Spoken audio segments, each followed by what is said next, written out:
Assalamualaikum warahmatullahi wabarakatuh. We are from Class A, Group 3 consisting of 1.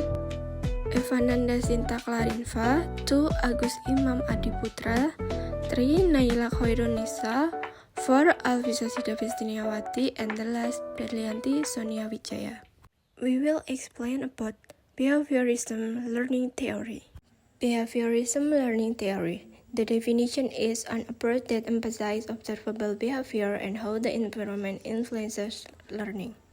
This definition means that behaviorism emphasizes observable behavior that can be seen, measured, and analyzed without involving speculation about internal mental processes such as thought, emotion, or motivation.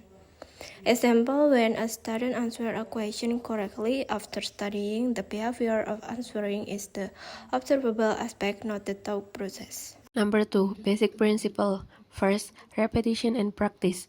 Repeated practice is essential for reinforcing behavior and improving retention. Second, focus and environment. Emphasizes the influence of the environment on behavior. And the last, measurement and evaluation. Focuses on measuring observable behavior to assess the effectiveness of learning. Key figure: Ivan Pavlov, 1849 to 1936, discovered classical conditioning. Example: Pavlov taught learning to salivate at the sound of a bell. The second is Edward Lee Thorndike, 1874 to 1949. Developed the law of effect, which states that behavior followed by positive outcome are more likely to recur. The last is B.F. Skinner, 1904 to 1990. Specialists in operant conditioning introduced the concept of reinforcement schedule. Behaviorism learning theory application in education. First, use of reinforcement. There's a two part of use of reinforcement. 1. Positive reinforcement. Positive reinforcement encouraging desirable behavior by rewarding them. For example, praising a student when they answer a question correctly increases the likelihood that they will participate more in the future. Second, negative reinforcement. Negative reinforcement, removing an unpleasant stimulus to reinforce a behavior. For instance, a teacher may stop giving a student extra assignment once they consistently complete their homework on time. 2. Classroom management. There's a two part of classroom management. 1. Behavioral expectation. Setting clear, consistent rule and expectation for behavior which help create an orderly environment. Students learn what behavior are expect and what the consequence of positive or negative action are. 2. Token system. Using token or point that students can accumulate as reward for appropriate behavior which they can later exchange for privilege or prize. 3. Learning through observation.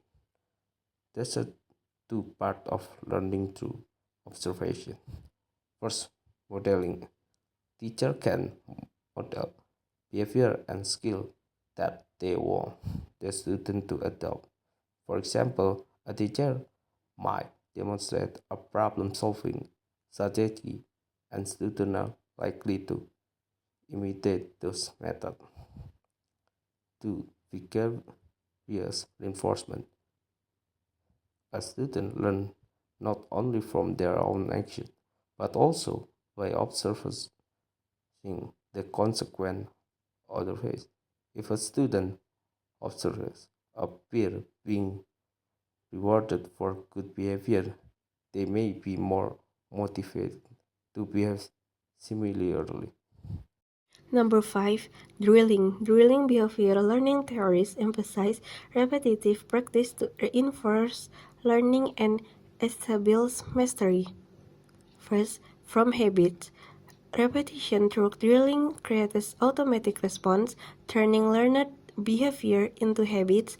This aligns with the principle of habit formation in behaviorism. Second, improve speed and accuracy.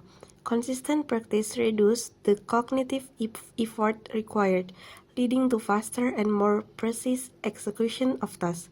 This relates to the concept of overlearning, where repetition strengthens performance even under pressure. Third, memorizes information or procedure. Drilling facilitates the encoding of information into memory through repeated exposure, enabling learners to retain sequence or fake effectively, and thus strengthens long-term memory. Repetition consolidates memory tracks, enhancing retention and recall over time. This is supported by Ebbinghaus' forgetting curve, which shows that spaced repetition combats memory decay. C. Reward and punishment. So, in behaviorism, reward and punishment are used to shape behavior. Both have different types that influence behavior in distinct ways. 1. Reward. Rewards are used to strengthen a behavior, making it more likely to be repeated. Rewards are divided into several types. First, positive rewards. So, positive rewards is adding something pleasant to increase that likelihood of a behavior being repeated. For example, giving praise or recognition when someone completes a task well. Second, instinct reward. Satisfaction that comes from within oneself after completing a task. For instance, feeling proud after finishing a project. Encourage someone to do similar tasks again. Third is extrinsic reward. So, extrinsic rewards are external rewards such as money, prize, or treats given in exchange for a behavior. For example, giving an allowance to a child who helps with household chores. 2 is punishment.